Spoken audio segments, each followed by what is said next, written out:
doral chu lo liane o malin min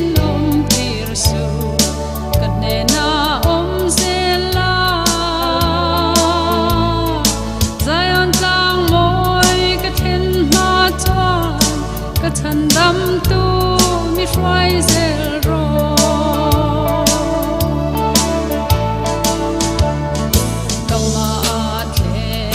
tui pui a lo lian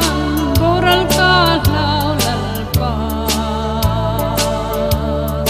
chuloi pui a mil to te chuan chatuan ra man thleng to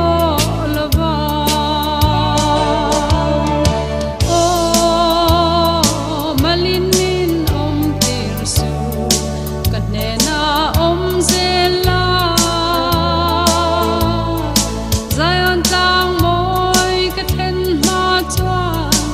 chan dam tu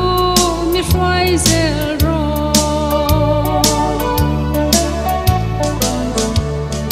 dawa dam laya thil lom zia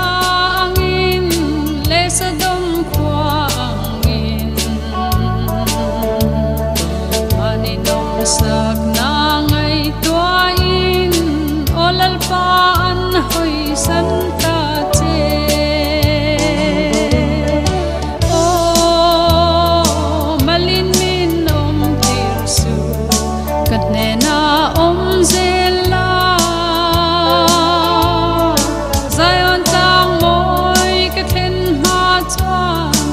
chan dam tu mi hrai zel ro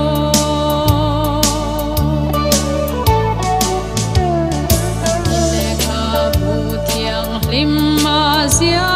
kangin khovel hi a boi ta mangai na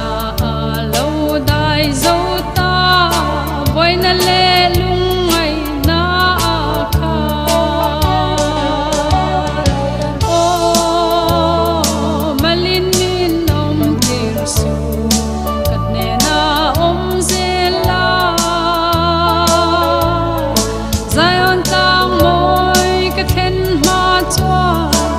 chan dam tu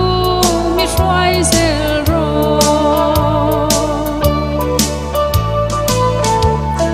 ko bel re na le lung mai na hian pa mel min hu tir la sayon pa te kan sa le na ni ro pui chu